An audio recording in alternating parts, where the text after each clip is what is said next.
Hello, I'm Mayor Ron Rakowski and welcome to Village Showcase. This little red brick schoolhouse known as the Curtis Arts and Humanities Center has been a focal point in our community for 100 years. Today is a very special day as we celebrate 100 years of art education and history of the Curtis Center here in Greenwood Village. We have lots of festivities planned in honor of this centennial celebration that we will share with you, as well as the story of how this historic building has shaped the arts and culture of our community since its beginning. It's a beautiful day here in Greenwood Village, and we are glad that you could join us for this very special event. Curtis School first became a landmark in 1901 when Mary J. Curtis donated the land for the construction of a one-room schoolhouse. The clapboard building housed children in 1st through 8th grades who studied at the school with no electricity, running water, or indoor plumbing. Evelyn Springer, a student at Curtis School in 1927, recalls life during the school's early times. Can you tell us what it was like then? We didn't have a room downstairs, we had to go through the furnace room to get to that class. All the boys were on me, if you want to know that. Tried to pull your hair if they sat behind you. I had just enough of it one time. Stood up and whacked him good on the head, my book. And the teacher just looked at me, Mrs. Bird, I think it was. Mrs. Bird? And just looked at me. I sat back down. As the community began to grow, so did Curtis School. Many modifications were made to the building, including new classrooms, an artesian well, and a kitchen to accommodate more students. There weren't very many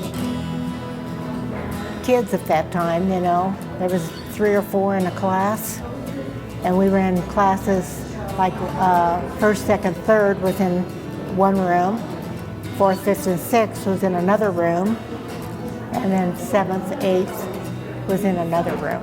When you come back to it, does it bring back memories? Oh yeah, but it's nothing like when we went to school here. So, it's changed a lot. I'm here with Eleanor Nesselrode. Good morning, ma'am. Good morning, Mayor. Can you tell us about the stories you remember having been here in 2nd, 3rd, and 4th grade? Do I have that right? Yes, sir, you do. I was privileged enough to have all 3 teachers. I had Mrs. Shack, Mrs. Bishop, and Mrs. Frederickson as teachers. When I started, 1st and 2nd grade was Mrs. Shack, and I believe we're in her classroom right now.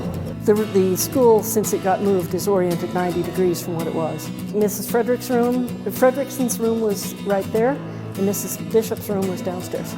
What are your thoughts on the city having preserved the school? I'm absolutely delighted. This is a part of my history, and my family gets to come by and see it. Good. Well, thank you very much for coming. Thank you, sir.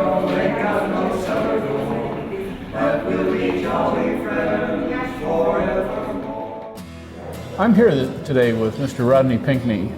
Mr. Pinkney, can you tell us when you attended Curtis School? I attended Curtis School in 1943 and 1945. It sort of coincided with, in 1945, with the end of the World War II. And that seemed to be sort of etched in my mind, that the end of that war, and my attending this school and the friends that I had around here at that time celebrating that end. In 1967, Curtis School closed because it did not have a gymnasium. One of Curtis School's teachers, Harriet Aspergren, remembers the day the doors closed and the devastating impact it had on the entire community. I moved to the area in 1963.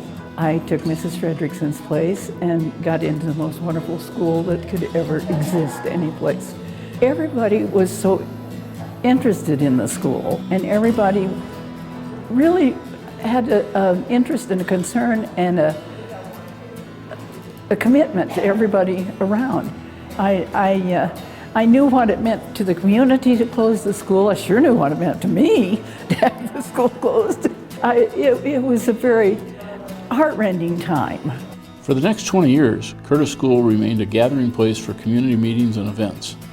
In 1987, it faced another challenge, the threat of being torn down. Village and community leaders worked to preserve the school building. In 1991, the school was dedicated as the Curtis Arts and Humanities Center.